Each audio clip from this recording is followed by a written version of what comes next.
Bonjour à tous. J'espère que vous allez bien. Alors je sors un petit peu du champ. Je vous ai trouvé un très joli décor. Je suis encore à la montagne, à environ 2400 mètres d'altitude. Ici l'hiver c'est une station de ski. J'ai trouvé un joli coin avec un joli ruisseau. Alors peut-être que vous entendrez le son des cloches des moutons. Dans tous les cas, je voulais trouver un endroit pour commencer cette série de capsules vidéo sur un sujet que j'appellerais le départ volontaire. Donc je vais vous lire des extraits en plusieurs petites capsules vidéo, donc dans des endroits différents à chaque fois. Je vais vous lire des extraits du livre d'Allan Kardec, Le ciel et l'enfer. Donc Allan Kardec ou la justice divine. Allan Kardec a écrit une série de livres. Donc Allan Kardec est le père du spiritisme en France, de son vrai nom Hippolyte de Rivail. Cette capsule vidéo ira rejoindre les capsules vidéo dédiées à Allan Kardec. Il a donc, c'est un instituteur marié, Hippolyte de Rivail, à Paris, un Lyonnais. Il est d'origine lyonnaise. Il est parti aux États-Unis. Et il a découvert aux États-Unis les cercles spirites. C'était dans la fin des années 1800, donc vous voyez que c'est pas récent, ce questionnement des humains pour l'au-delà et pour le monde des esprits qu'on retrouve dans toutes les cultures d'ailleurs. Et je vous ai déjà parlé du livre des esprits et du livre des médiums, le grand livre des médiums. Il a écrit recueil de prières spirites, protection pour les médiums, enfin bon. Il a beaucoup communiqué avec des esprits qui ont été connus et reconnus à l'époque, dont Eraste et Saint-Louis. Il a sa tombe au Père-Lachaise, une tombe qui est continuellement visitée et fleurie. Et on connecte assez facilement avec Monsieur Kardec. Donc Allan Kardec, c'était le nom qu'il portait dans sa vie précédente où il était druide. Donc voilà, il a sélectionné des médiums, il a utilisé. Donc Allan Kardec a posé le nom médium. C'est lui qui a classifié cette capacité à communiquer avec les personnes désincarnées, qu'on appelle communément les esprits. Et le mot médium veut dire entre deux, milieu. Et donc le médium se situe dans ce que j'appelais quand j'étais plus jeune le monde du milieu, les mondes du milieu. Les moutons sont pas très loin de moi, je me retourne quand même, je vous fais un petit coucou. Voilà, alors je vous ai choisi, je vais vous lire, vous allez voir, c'est passionnant. Je ne parlerai plus après, je fais attention de ne pas écraser les jolies petites fleurs. Je vous ferai faire un petit tour, un petit état des lieux, après c'est promis. Je suis dans les Hautes-Pyrénées. Donc je vous ferai plusieurs capsules parce que il y a plusieurs histoires et ça permet de nous situer, de nous faire un avis et de nous documenter sur le départ volontaire. Vous comprendrez tous ce que ce terme sous-entend. Je ne souhaite pas être censurée nulle part en utilisant un terme plus courant. Ceci dit, nous avons tous la possibilité de partir et de quitter ce que nous sommes venus explorer d'ailleurs dans notre incarnation ici présente, dans l'ici et maintenant. nous avons la possibilité d'y mettre un terme dans ce cas. Vous verrez au fil de ces lectures que j'ai trouvé passionnantes. J'ai trouvé ce livre par hasard, encore une fois, en fouinassant, Alan Kardec toujours. J'espère que ces lectures vous apporteront autant d'éclaircissements et de réponses qu'il se peut sur ce qui peut arriver ou ce qui se passe réellement en cas de départ volontaire. Ouh là là, ça mouille les fesses. Hein. Bon, ne rigolez pas, on est là pour se détendre, même si c'est un sujet qui est très très grave. Je vais rester debout. Allez, c'est parti. Alors je vais transformer le mot qu'il y a dans le livre en départ volontaire, d'accord? Comme ça vous comprendrez très très bien. Donc c'est un langage châtié. Alan Kardec utilisait, j'ai pas d'autres termes, excusez-moi, d'excellents médiums. Hein, il a fait une classification que je vous mettrai aussi en instant de lecture à propos des différents types de médiumnité. Et d'ailleurs il explique aussi très bien, puisqu'il écrivait très très bien, et les esprits sont des esprits d'élus lumineux très très très très éveillés et très élevés, donc ce sont de très belles communications avec un langage soutenu et châtié. Donc peut-être que vous aurez besoin de réécouter plusieurs fois. Et donc comme il l'explique, ce sera d'autres sujets, mais comme il l'explique, à la base c'est comme le chant ou la danse ou la musique, on a tous la capacité, cependant on ne va pas tous développer un don, hein, un don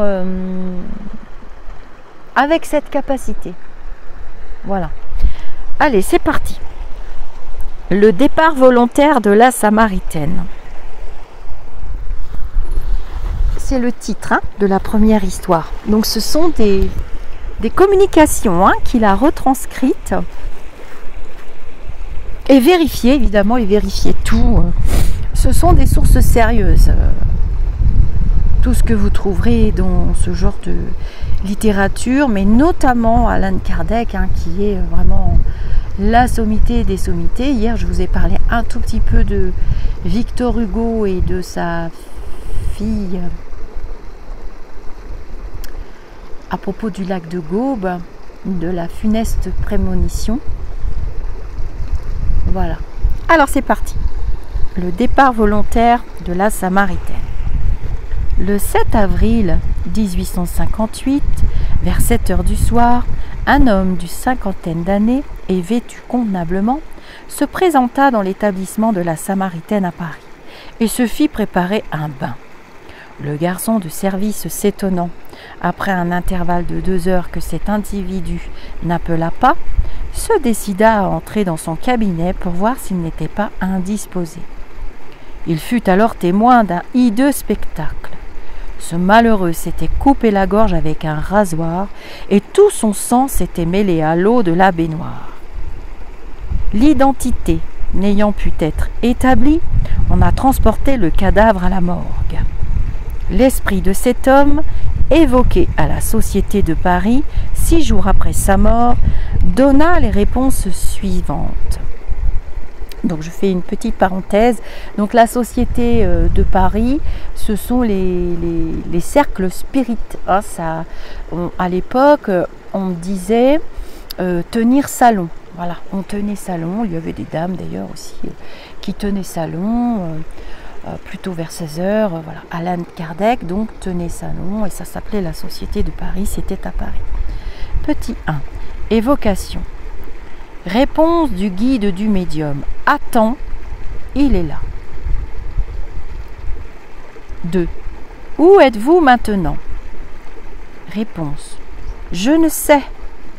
Dites-le-moi où je suis. Petit 3. Vous êtes dans une assemblée de personnes qui s'occupent d'études spirites et qui sont bienveillantes pour vous. Réponse de l'esprit. Dites-moi si je vis. J'étouffe dans le cercueil. Son âme, quoique séparée du corps, est encore complètement plongé dans ce qu'on pourrait appeler le tourbillon de la matière corporelle. Les idées terrestres sont encore vivantes. Il ne se croit pas mort. Petit 4. Qui vous a engagé à venir vers nous? Réponse. Je me suis senti soulagé. Petit 5. Quel motif vous a porté à vous en aller volontairement prématurément? Réponse. Je me suis senti soulagé. Petit 5. Quel motif vous a porté à partir? Réponse. Suis-je mort? Mais non pas. J'habite mon corps. Mais vous ne savez pas combien je souffre. Je souffre. J'étouffe. Qu'une main compatissante essaye de m'achever. Petit 6. Pourquoi n'avez-vous laissé aucune trace qui pût vous faire reconnaître? Réponse de l'esprit. Je suis abandonné. J'ai fui la souffrance pour trouver la torture. Petit 7. Avez-vous maintenant les mêmes motifs de rester inconnu? Réponse. Oui. Ne mettez pas un fer rouge dans la blessure qui saigne encore. Petit 8. Voudriez-vous nous dire votre nom, votre âge, votre profession et votre domicile? Réponse de l'esprit. Ah non, non, non, non, non, non, non, non, non, non, non, non, non, non. Petit 9. Aviez-vous une famille, une femme, des enfants? Réponse de l'esprit. J'étais abandonné. Nul être ne m'aimait. Petit 10. Qu'aviez-vous fait pour n'être aimé de personne? Réponse de l'esprit. Combien le sont comme moi? Un homme peut être abandonné au milieu de sa famille quand aucun cœur ne l'aime. Petit 11. Au moment d'accomplir votre départ volontaire, n'avez-vous éprouvé aucune hésitation? Réponse de l'esprit. J'avais soif de la mort, j'attendais le repos. Petit 12. Comment la pensée de l'avenir ne vous a-t-elle pas fait renoncer à votre projet? Réponse de l'esprit. Je n'y croyais plus, j'étais sans espérance, l'avenir était sans espoir. Et l'avenir, c'est l'espoir. Petit 13. Quelle réflexion avez-vous faite au moment où vous avez senti la vie s'éteindre en vous? Réponse de l'esprit. Je n'ai pas réfléchi, j'ai senti, mais ma vie n'est pas éteinte. Mon âme est liée à mon corps. Je sens les vers qui me rongent et me grignotent. 14. Quel sentiment avez-vous éprouvé au moment où la mort a été complète? Réponse de l'esprit. Mais l'est-elle? Petit 15. Le moment où la vie s'éteignait en vous a-t-il été douloureux? Réponse de l'esprit. Moins douloureux qu'après. Le corps seul a souffert. Petit 16. À l'esprit de Saint Louis.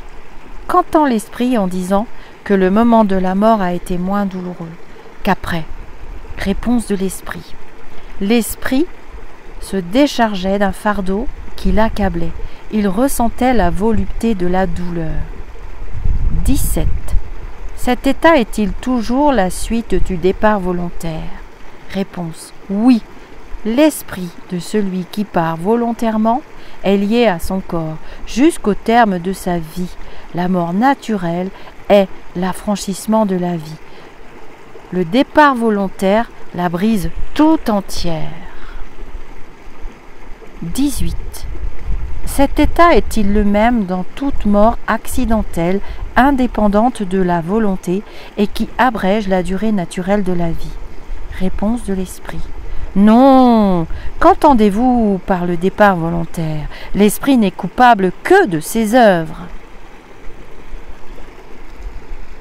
Ce doute de la mort est très ordinaire chez les personnes décédées depuis peu, et surtout chez celles qui, pendant leur vie, n'ont pas élevé leur âme au-dessus de la matière. C'est un phénomène bizarre au premier abord, mais qui s'explique très naturellement si, à un individu mis en somnambulisme pour la première fois, on demande s'il dort. Il répond presque toujours non. Et sa réponse est logique. C'est l'interrogateur qui pose mal la question en se servant d'un terme impropre. L'idée de sommeil, dans notre langue usuelle, est liée à la suspension de toutes nos facultés sensitives. Or, le somnambulisme qui pense, qui voit et qui sent, qui a conscience de sa liberté morale, ne croit pas dormir. Et en effet, il ne dort pas.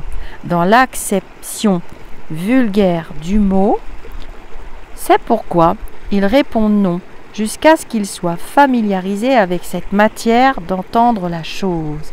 Il en est de même chez l'homme qui vient de mourir. Pour lui, la mort, c'était l'anéantissement de l'être. Or, comme le somnambule, il voit, il sent, il parle donc, pour lui, il n'est pas mort.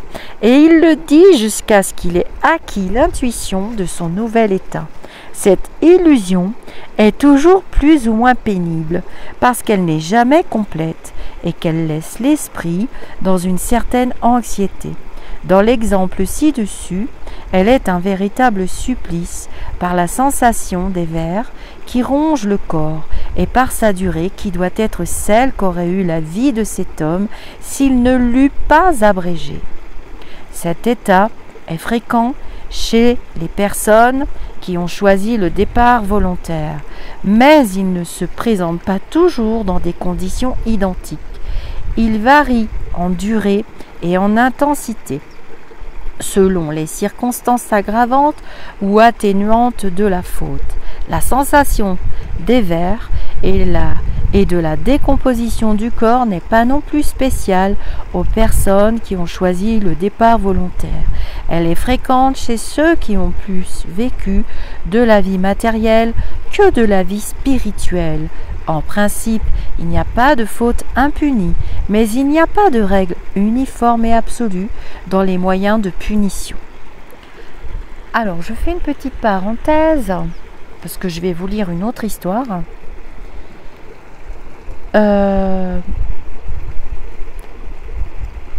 Les livres d'Alan Kardec n'ont pas pris une seule ride, puisque on parle aux esprits, la vie, le cheminement, la spiritualité, la mort, la matérialité, voilà, le bien, le mal. Et donc il y avait quand même à l'époque une grosse connotation religieuse, de confession quand même catholique. Cependant, on retrouve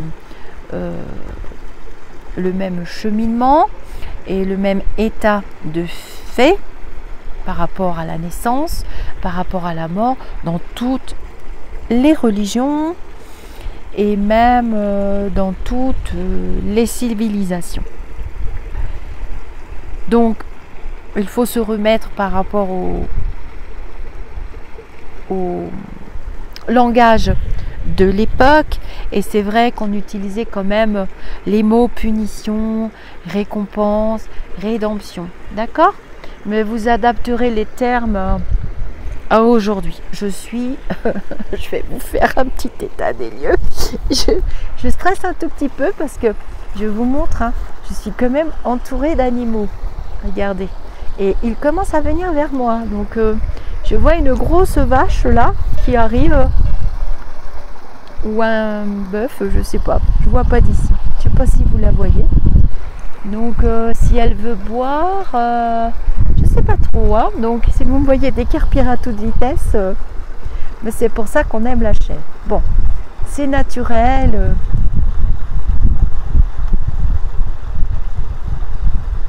Alors, c'est parti pour la deuxième histoire. Bruno, j'appelle mon mari. Excusez-moi.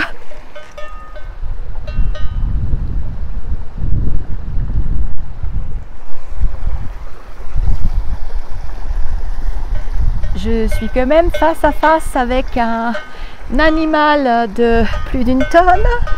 Je vais donc me pousser quand même. Je pense qu'elle veut boire.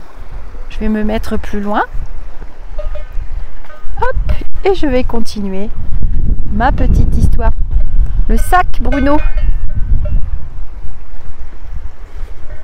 c'est pas grave.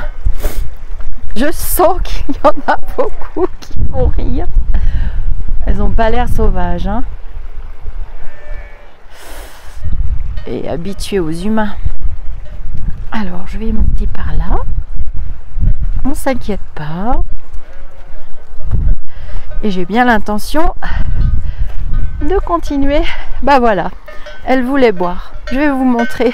C'est magnifique, c'est tapissé de fleurs. C'est... Et oui, elles viennent boire. Vous allez avoir le tournis avec moi, je vous le dis.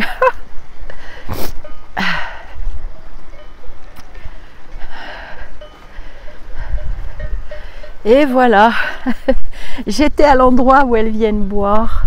Regardez. Et bien comme ça, vous les verrez. Alors, je continue mon histoire. On s'ennuie jamais. Bon, ma moitié faisait une petite sieste pendant que je vous raconte des histoires. Et là, je vous raconte pas d'histoire. C'est plein de fleurs, regardez, par terre. Donc, j'ai pas trop envie de les... Ah, c'est beau, hein. Waouh. Mais je me suis dit que Monsieur Kardec méritait au moins ça. Alors, on continue. Je respire parce que j'étais pas fière. Bah oui, mais je suis en haute altitude dans les pâturages. Regardez comme c'est beau. Allez, je vous fais faire le petit tour d'horizon maintenant. Pour moi, la spiritualité, c'est ça aussi. Est-ce que vous voyez les petites fleurs? Il y en a partout.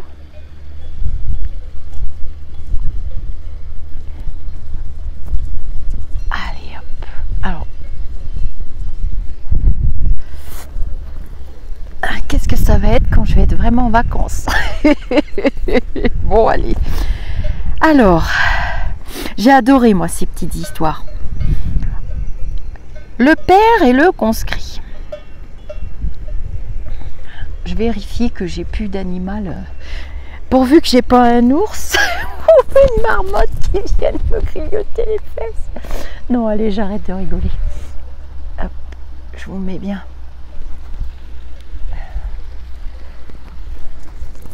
Ah, il n'y a que sur notre chaîne hein, qu'on verra des trucs pareils. Merci, Monsieur Kardec. Au commencement, alors le père et le conscrit. Au commencement de la guerre d'Italie, en 1859, un négociant de Paris, père de famille jouissant de l'estime générale de tous ses voisins, avait un fils que le sort avait appelé sous les drapeaux. Se trouvant par sa position dans l'impossibilité de l'exonérer du service, il eut l'idée de partir volontairement afin de l'exempter comme fils unique de veuve.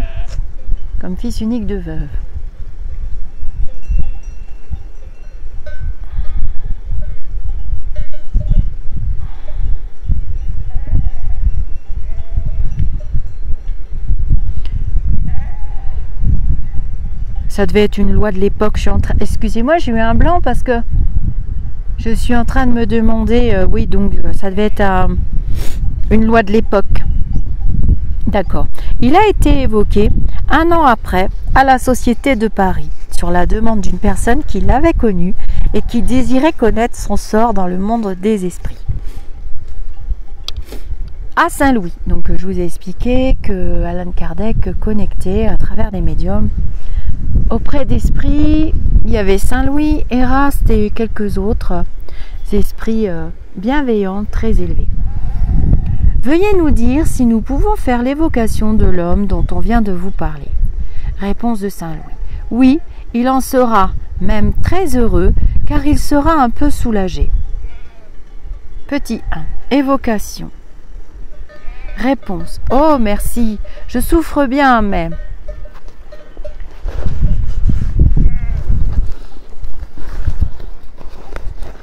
Elles sont curieuses, ces vaches, ces veaux, je sais pas. Je me prépare quand même, on ne sait jamais, j'ai mon sac dans le dos. Oh merci, je souffre bien, mais est juste cependant. Il me pardonnera. L'esprit écrit avec une grande difficulté. Les caractères sont irréguliers et mal formés.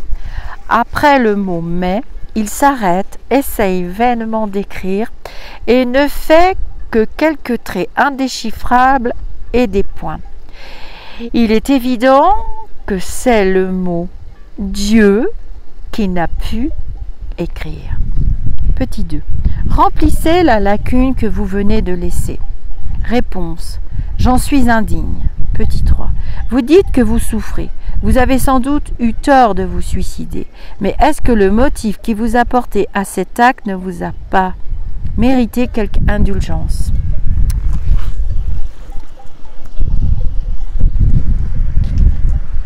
Je vais me mettre plus loin.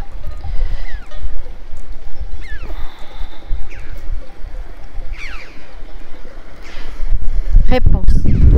Ma punition sera moins longue, mais l'action n'en est pas moins mauvaise. Je me déplace parce que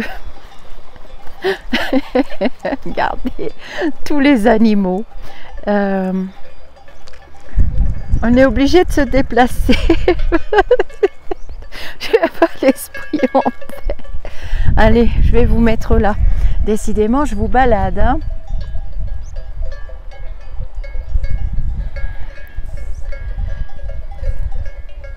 Petit 4. Pourriez-vous nous décrire la punition que vous subissez? Réponse. Je souffre doublement dans mon âme et dans mon corps. Je souffre dans ce dernier, quoique ne le possédant plus, comme l'amputé souffre dans son membre absent.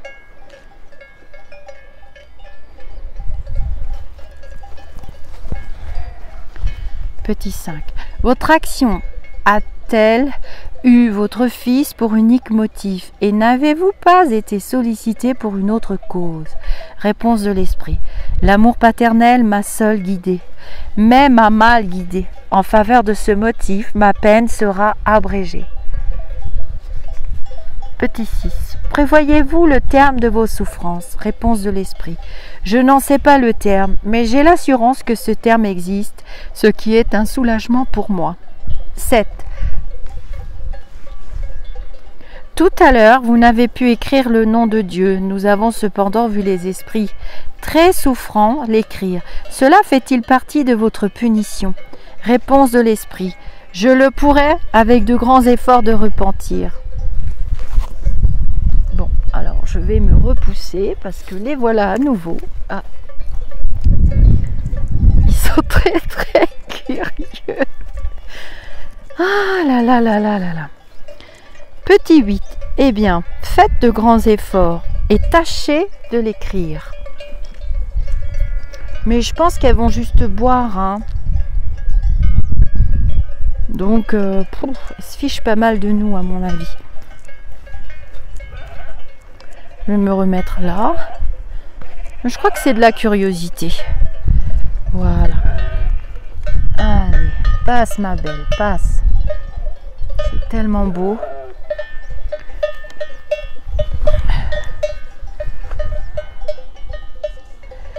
Nous sommes convaincus que si vous y parvenez, cela sera un soulagement. L'esprit finit par écrire en caractères irréguliers, tremblés et très gros, Dieu est bien bon. Petit 9. Nous vous savons gré d'être venus à notre appel, et nous prierons Dieu pour vous, afin d'appeler sa miséricorde sur vous. Réponse de l'esprit. Ah oui, s'il vous plaît. Petit 10. C'est Saint Louis qui s'exprime. Veuillez nous donner votre appréciation personnelle sur l'acte de l'esprit que nous venons d'évoquer. Réponse. Cet esprit souffre justement, car il a manqué de confiance en Dieu. ce qui est une faute toujours punissable. La punition serait terrible et très longue s'il n'y avait pas en sa faveur un motif louable, qui était celui d'empêcher son fils d'aller au-devant de la mort. Dieu qui voit le fond des cœurs et qui est juste ne le punit que selon ses œuvres. Observation. Au premier abord, ce départ volontaire paraît excusable, parce qu'il peut être considéré comme un acte de dévouement. Il l'est en effet, mais ne l'est pas complètement. Ainsi que le dit l'esprit de Saint Louis, cet homme a manqué de confiance en Dieu, et par son action, il a peut-être empêché la destinée de son fils de s'accomplir. D'abord, il n'est pas certain que celui-ci fût mort à la guerre, et peut-être que cette carrière devait lui fournir l'occasion de faire quelque chose qui aurait été utile à son avancement. Son intention, sans doute, était bonne. Aussi lui en est-il tenu compte. L'intention atténue le mal et mérite de l'indulgence, mais elle n'empêche pas ce qui est mal d'être mal. Sans cela, à la faveur de la pensée, on pourrait excuser tous les méfaits. L'on pourrait même tuer sous prétexte que de rendre service. Une mère qui tue son enfant dans la croyance qu'elle l'envoie droit au ciel est-elle moins fautive parce qu'elle le sait dans une bonne intention, parce qu'elle le fait dans une bonne intention. Avec ce système, on justifierait tous les crimes qu'un fanatisme aveugle a fait commettre dans les guerres de religion. En principe, l'homme n'a pas le droit de disposer de sa vie, parce qu'elle lui a été donnée en vue des devoirs qu'il devait accomplir sur la terre. C'est pourquoi il ne doit l'abréger volontairement sous aucun prétexte. Comme il a son libre arbitre, nul ne peut l'empêcher, mais il en subit toujours les conséquences. Le départ volontaire, le plus sévèrement puni, est celui qui est accompli par désespoir et en vue de s'affranchir des misères de la vie. Ces misères étant à la fois des épreuves et des expiations. S'y soustraire, c'est reculer devant la tâche qu'on avait acceptée, parfois même devant la mission qu'on devait accomplir. Le départ volontaire ne consiste pas seulement dans l'acte volontaire qui produit la mort instantanée. Il est aussi dans tout ce que l'on fait en connaissance de cause qui doit hâter prématurément l'extinction des forces vitales. On ne peut assimiler au départ volontaire le dévouement de celui qui s'expose à une mort imminente pour sauver son semblable. D'abord parce qu'il y a dans ce cas nulle intention préméditée de se soustraire à la vie, et en second lieu qu'il n'ait pas de péril d'où la providence ne puisse nous tirer, si l'heure de quitter la terre n'est pas arrivée. La mort, si elle a lieu dans de telles circonstances, est un sacrifice méritoire, car c'est une abnégation au profit d'autrui. Évangile selon le spiritisme, chapitre 5, 53, 65, 66, 67.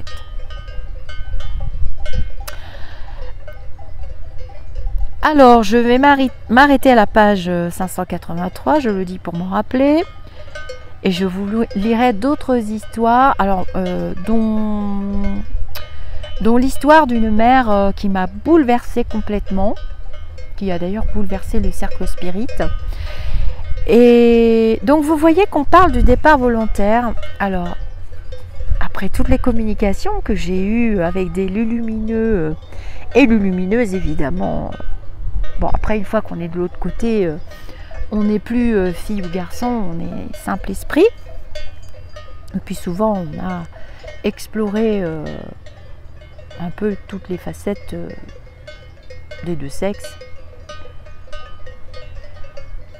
Des initiations et des messages que j'ai reçus des personnes qui sont parties volontairement, dont une lumineuse que vous connaissez bien, qui m'a aidé à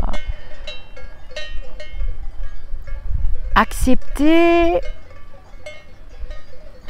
et à mettre la chaîne YouTube telle que vous la connaissez maintenant, parce que je n'avais pas eu l'idée, je ne savais pas le faire, et elle a adoré, bon, sa famille est au courant, je l'avais dit plusieurs fois.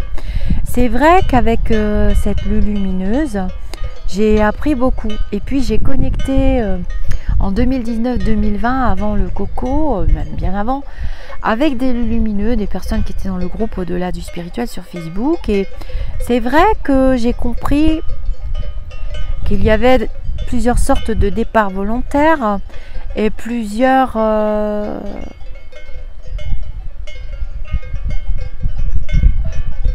ressentis, émotions, plusieurs mondes. C'est pas vraiment des mondes, c'est des vibrations dans lesquelles la personne partie volontairement reste coincée, en fait. C'est des vibrations qui sont très dures à supporter pour un médium, d'ailleurs, mais pas toujours. Et je pense qu'au travers de ces capsules vidéo, ce sera plus facile à comprendre pour vous. C'est très facile c'est très difficile à expliquer pour nous médiums, parce que quelquefois, malheureusement, moi, bon, c'est pas ma spécialité. Moi, j'ai une autre, ma vraie spécialité, c'est vraiment l'ouverture du troisième œil et me projeter avec mon corps astral dans le futur, le vôtre, ou dans le passé. Je me suis aperçue que quand je connecte sur des personnes âgées, je vois leur passé, et on a presque interdiction d'aller voir le futur qu'il leur reste, puisque le cheminement de la vie spirituelle est terminé, et c'est le repos. C'est le repos avant le grand départ. Quoi qu'il peut y avoir encore des tourments, mais voilà. Mais par rapport au départ volontaire, je reviens dans le sujet, pour avoir beaucoup connecté avec elle et beaucoup reçu d'instructions, beaucoup d'aide, elle me préparait mes dossiers, elle m'a aidé à me structurer, elle m'a apporté un éclaircissement, que toutes les personnes qui partent volontairement ne vont pas aux mêmes endroits, que c'est une affaire de vibration, que c'est une affaire d'émotion, de souffrance. On ne part pas volontairement quand on va très très bien. De même, j'ai compris aussi avec les lumineux que quand on part volontairement alors qu'on a presque terminé son chemin de vie, c'est presque dommage, quoi, parce qu'on est arrivé au bout du bout. C'est qu'une question de temps ou d'heure. Je me méfie parce que j'ai un petit mouton qui vient grignoter juste à côté de moi. Et j'ai connecté avec d'autres lumineux. Pierre, il y a eu Pierre, il y a eu un petit jeune homme, mais quelquefois je peux pas. Suivant l'état. Alors on pourrait dire dans le langage commun l'état d'esprit. Mais moi je vais vous dire, selon l'état dans lequel se trouvait l'esprit dans son corps terrestre et dans sa leçon et dans son incarnation et dans le vécu de son expérience ou de ses expériences, moi j'ai pas la force de... C'est très dur pour les familles. J'ai pas la force... Puis on peut tomber sur des esprits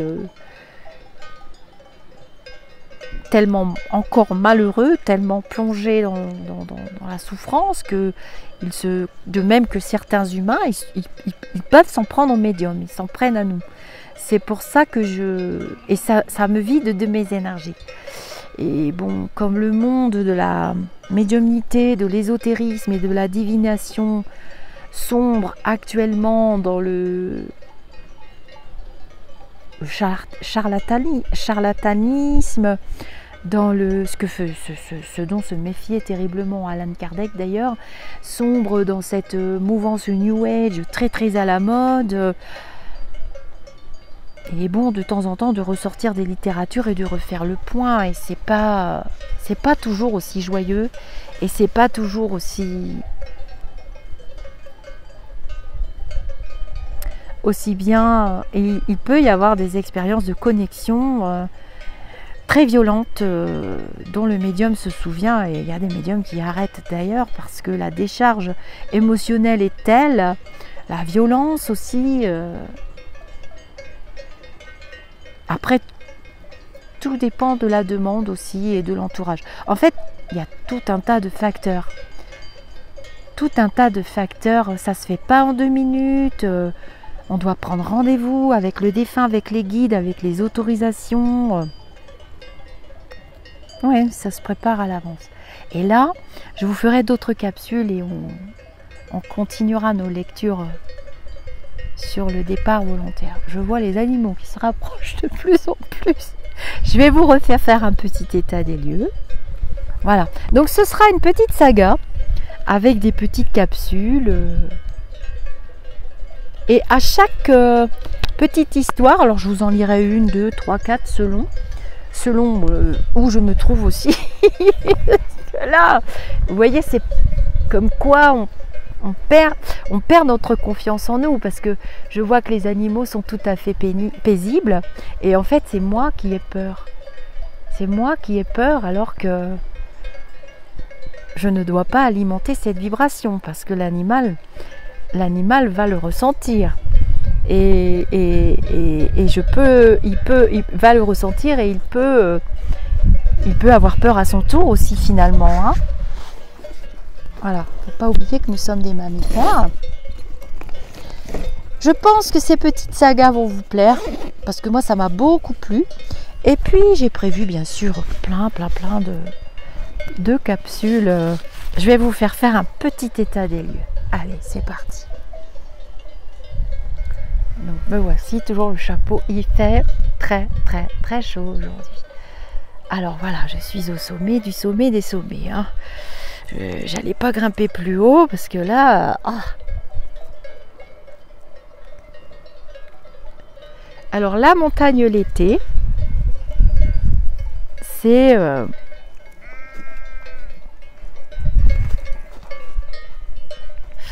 c'est d'une beauté.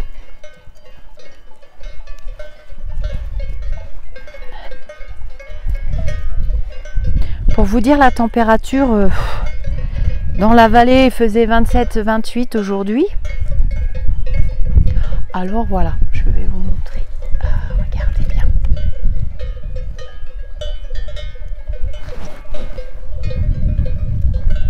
Je suis au milieu des animaux. C'est pas des blagues.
J'ai amené mon... Je fais attention parce qu'il y a un trou monumental. Si vous... Pouf, je vous fais des gros bisous.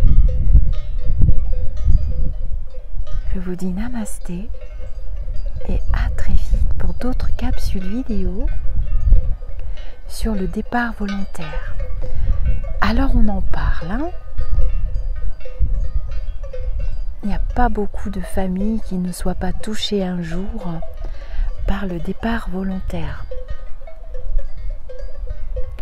J'avais fait une première vidéo qui a été un tout petit peu censurée. J'espère que vous voyez bien les animaux et voilà la beauté du paysage. Je m'en vais pas tout de suite quand même, hein, parce que je sais que il y en a pas mal d'entre vous, d'ailleurs je vous remercie. On est de plus en plus nombreux dans la communauté à communiquer et à aimer aussi ces instants en pleine nature j'ai beaucoup hésité, je ne suis pas en vacances. J'ai beaucoup hésité à mettre mes petits morceaux de vie. Et puis je me suis dit, comme la chaîne est quand même une chaîne de partage et de spiritualité, pourquoi pas? J'ai cette chance de pouvoir être en itinérance par rapport à mon mari. Mais moi, de toute façon, les énergies n'ayant ni frontières ni barrières, que je sois là, ici, ailleurs, ça ne change rien du tout à la qualité du travail, et même bien au contraire. Plus un médium, d'ailleurs cette faculté est très sensible aux ambiances, très sensible aux aléas de la vie, et quelquefois le médium peut être mis en pause ou en repos, ou bien connecté avec des esprits, parce que les lumineux qui sont les enseignants spirituels du médium peuvent s'absenter aussi, et dans ce cas ils mettent des remplaçants, hein. Mais alors quelquefois ça m'est arrivé une fois, et j'en parlais avec Coralie justement, mais alors quelquefois le remplaçant ne fait pas grand chose. Et du coup, oui, c'est une faculté très capricieuse. Mais en général, quand on est quand même sur ce chemin spirituel et désigné, l'enseignant ne vous quitte jamais, l'enseignant principal ne vous quitte jamais.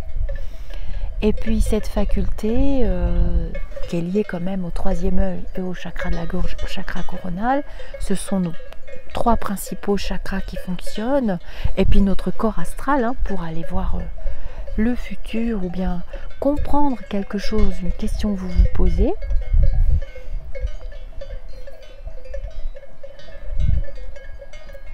Alors attendez, parce qu'apparemment il y a un animal qui s'est endormi. Ah oui, d'accord, ils se sont endormis là. Je vais vous montrer. Donc je vous disais,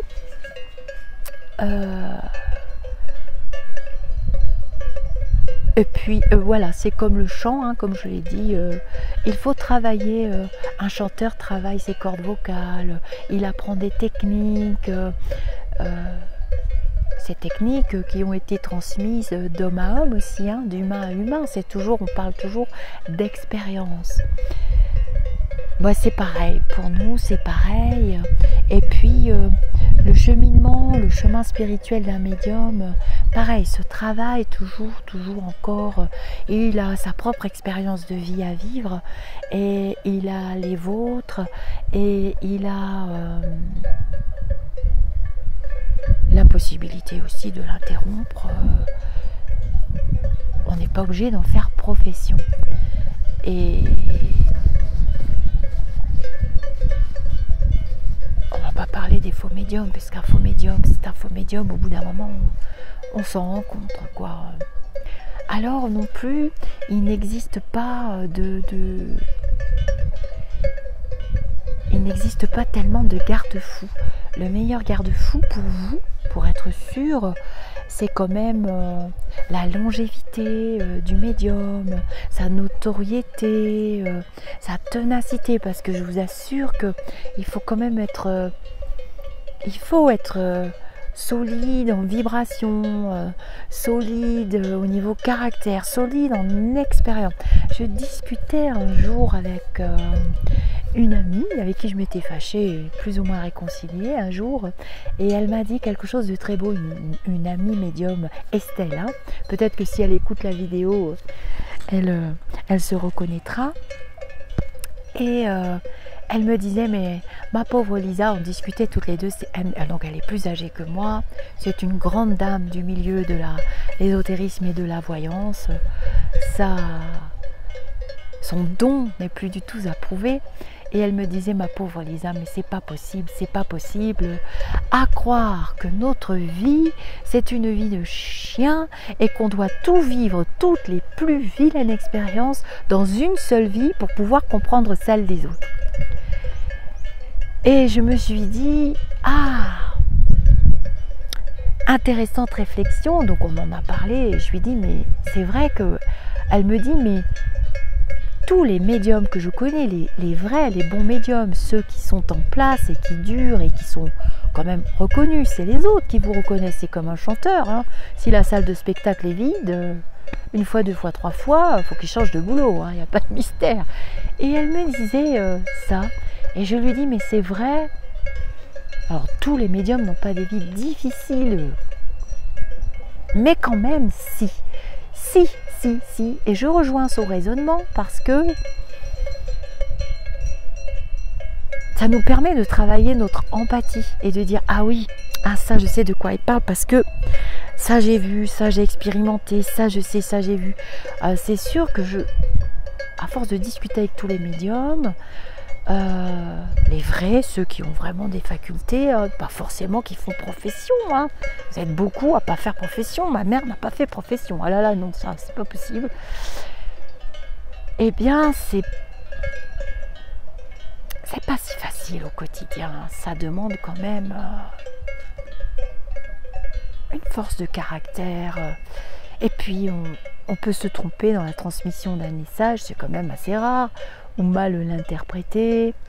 Quelquefois, les gens se vengent sur nous aussi. Quelquefois, les gens se vengent sur nous. Enfin, tout est possible. Nous sommes des humains. Alors, vous avez vu. Cette fois-ci, je vous laisse, parce qu'on pourrait papoter des heures.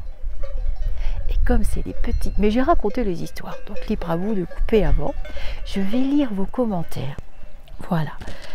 Pour ceux et celles qui ont aussi des personnes qui ont quitté volontairement... alors, pour la lumineuse en question, la famille se reconnaîtra. C'est notre chère Stéphanie. Évidemment, elle n'est pas restée dans sa souffrance. Elle est restée longtemps quand même. Ça a été assez difficile. Mais elle s'en est très bien sortie puisqu'elle a participé quand même énormément à l'élaboration de mes dossiers, de comment ça marche, et où est le bouton, et comment on fait, et j'en ai piqué des crises de nerfs, et elle a beaucoup rigolé. Voilà, c'est une âme qui est très loin maintenant, très belle, et dans de belles vibrations, donc on la laisse tranquille. Il y a tellement de lumineux qui sont contents de communiquer, et je lirai vos commentaires si vous avez des lumineux partis volontairement. Je parle pas trop fort parce que il y a des copains, des copines partout. J'ai du mal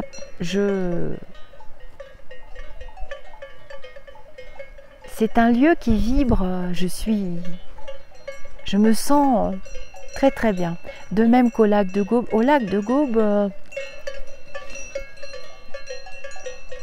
on sent qu'il y a des énergies diffuses, mais je me suis sentie quand même très bien. Je vous dis namasté, je vous fais des gros bisous.